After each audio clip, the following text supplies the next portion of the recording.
Siyabonga kakhulu ke bathandekayo sesikhona ukuthanda kwenkosi. Alibonge igama lenkosi. Amen. Kunalento ehlele enhlizweni yami ukuthi angizalwanga ngisindisiwe. Insindiso nje akuyona into engangayikhetha ezintweni zonke ezidekiwe zibekiwe. Amen. Ngoba ngangiyibona ukuthi into yabantu engathi baphakeme. Ya insindiso uma uyibukela one distance usukubabona laba bantu ukuthi ngathi baphakeme. Kanti baphakanyisiwe. Amen. Ungambona wena ehamba lapha ubone ngazi ukuthi hayi ngeke loba hayi bayayitshena ukuthi batsheniwe. Amen. Into yabo khona into eyenzekile wasindiswa khona into esuke yenzekile ekunyusela kwenye level. Amen. Ngoba ayikho into ekhompyutha nensindiso empilweni yomuntu. Amen. Futhi insindiso iwudonga uma wehlulwe insindiso uhlulwe into yokugcina emhlabeni. Amen. Ngangayazi ukuthi insindiso into enkulu kangaka. Oh Jesus. Ihlule rehab insindiso. Amen. Uma uJesu ngenhlizweni yomuntu irehab ifikile irehab into kaJesu empilweni yakho. Amen. Uthi la uhluleka khona ukuthi uNahume uJehova muhle. Uyinqaba ngeinsuku zokuhlupheka ngokuyabaza abantu. Amen. Manje uNkulunkulu mawuza kuye ngoKristu Jesu ukunika indawo ukunika ivalue noma bekuthiwa bese kulahlekeni kuwena kuyibuyisa. Amen. Ayiyabuya. Amen. Mina ngisindiswe ngicela ukusebenzisa leli gama ngiyiscraper. Mina ngihlaliwe ngadlalwa ngaphela wabona ukuthi iyaphela itaste yomuntu la. uJesu ufika kumina ngiwukhehla mfana. Ukhehla mfana into engasabalelwa lutho. Yabona umuntu oqandiswa izinkuni. Mama khona ama gatherings ama family ngangiyazi iposition yami ukuthi siba yilabantu abaqanda izinkuni nalabe kuthiwa nibhekelelana nabantu bendawo. Ayikho into engizoyibizwa ngiyibizela ukuhlala phansi ngoba kwakubonakala ukuthi izwi engilikhuluma yalinamandla. Ithi ingane encane ezifika izolo ngoba yona ime kahle kube yiyona engathi ngithi mangithi ayivala umnyango ingane ungavalwa ngoba kukhuluma mina. Kodwa makusho lengane yalapha ekhaya noko something yona ithi isho lento ebishiwo yimina kusukuma umdala umuntu avala umnyango. Ngoba mina bengumuntu obebanjwe kakhulu uphuzo. Amen. Uphuzo oludaka nawe belungibambe kakhulu. Ngibanjwe kakhulu osisi. Abona osisi. Amen. Lezi zinto bezihambiselana zombili. Insindiso ifika kuloko kuxakeka kwami. Ngoba bengizishumayeza nami ngithi ngeke ngize ngiziyeke lezi zinto ngoba yini engingayenza uma ngingayeka lezi zinto. Ngoba ngikhulela kuzona ngizibona. Ngabona ukuthi ikusasa lami kusho ukuthi lezi zinto ngoba uma ngihleli lapha eTavern ila ngithokoza khona. Ngiyibona intokozo yami ukuthi iphelele khona. Kodwa ngibonga amandla kaJesu. Amen. Angina rehab enye ngiye kuyona ngoba noma sengiphenduka isport lapha ya uJesu wangamukela ngenhliziyo emhlophe. Ngoba uJesu mawulahlwa abantu yena akakulahli. Amen. Igama lakhe engamqamba lona uJesu ukuthi akalahlani.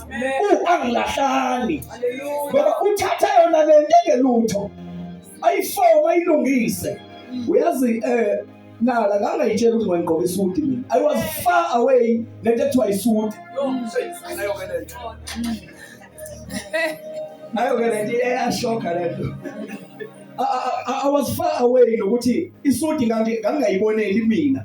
Ngoba lento ukuthi ngahamba ngiyele esikoleni ngoba ngangifisa lokufunda isikole, ngashayeka nginamzali, anginamuntu ongakwazi ukuthi kube khona into angangenzela yona. Bonke abantu bakhala ngokuthi hayi ngifundisa izingane zami nami mfana wami nami ngithini, akho umuntu engathi wayeyilecture enginikeza ukuthi hayi applyela no NSFAS ithini. Ngathi nje mangiqeda umatric ngayitshela ukuthi isikole ngizosifuna ngale ndlela ebengizifuna ngayo ukuthi maqala unyaka uyahamba uyofuna isikole. Ngiphase kangconywana nakhona lapha. Kodwa yangabikho indlela ukuthi ngisizakale.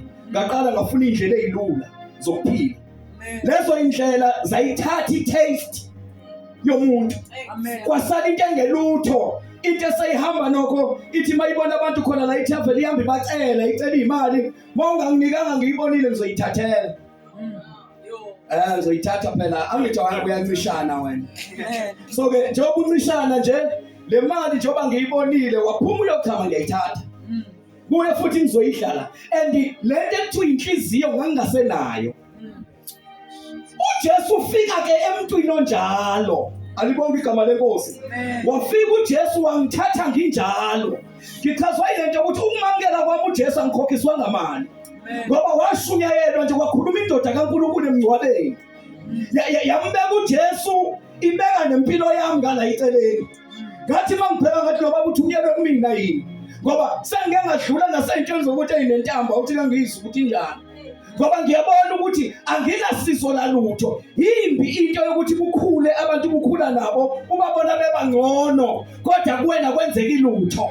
Manje uhlezi ucabanga ngalento ukuthi konke kube yinini. Alibonga igama lenkosi. Ngahamba ngathemba kubantu. Ngahamba manje ngiphaphatha usizo kubantu. Kwathiwa hayi lo khona osibani abakwazi ukwenza izinto. Ngahamba ngabona into ibingicaka ngalabo bantu bebedlule emhlabeni kodwa bephethe izinto abathi azipheli. Lezi zinto phambi kokuba ngiyithole futhi ngikhiphele imali. Iphi imali yokwenza lezi zinto ayikho. uJesu ufika kulowo muntu oqhakakelile onalezo zinto edonswa ngapha nangapha wafika uJesu. Amen. Wakhuluma lo muntu ngambuka lo baba manje kwakungihlekisa sasihleli sibabili kumfana wasekhaya la kuyimi la. Sihleli lapha ngasemuva emngcwabeni. Manje lesinalento ukuthi makushunyayelwa uthola ukuthi umfundisi akhuluma into ayikhuluma sithi basuka ke laba sebefuna imali. Yabona nje sinalento yokugxeka lento eshiwoyo lapha ngaphambili. Kanti ngalelo langa iappointment yami noNkulunkulu was there. Ngalesikhathi kusho izwi lizasilayithi kimi yena ngapha usaqhubeka nomkhuba esiujwayele. Ngakhumbula into yeselelezi ukuthi sike sakwamizeleleze ezimbili kwakhona esingapha esambulelekayo imfihlakalo yezulu ukuthi ubani lo. Kwakhona esinye esingapha esingaboni lutho sithi hayi sikhulule wena uthe wena uyinkosi yamaJuda.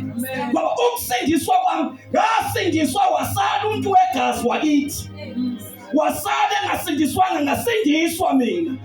Kuze kube namhlanje lento yokusindiswa iwumusa kaNkulunkulu. And idinga ichoice yomuntu. Ningangena kuleli tende lifike libe bawu3. Kodwa into enizophuma niyiyo izufana. Ngenxa ye-decision ezothathwa uwe. Ngoba khona abantu abahlekayo kanti uNkulunkulu usezolungisa impilo yakho. AwuNkosi yami ngathi uNkulunkulu anganisiza mphakathi wakaPhi. Sithi sihlukana kule ndawo nibe nifumana into ongayekisa. Into ekwazi ukuphatha umuntu. Ngoba uJesu uyamphatha umuntu. Uyazi ngisho ukwesaba abantu. Mina bengenayo umuntu omdala nengane nobani. Khona lapha emdansweni. Makuthi ayiqhuma imami yaqhuma khona la kunandawo. Kodwa uJesu uthi mayifika. Wafika kulowo muntu wabuyisa ivelu yomuntu omdala.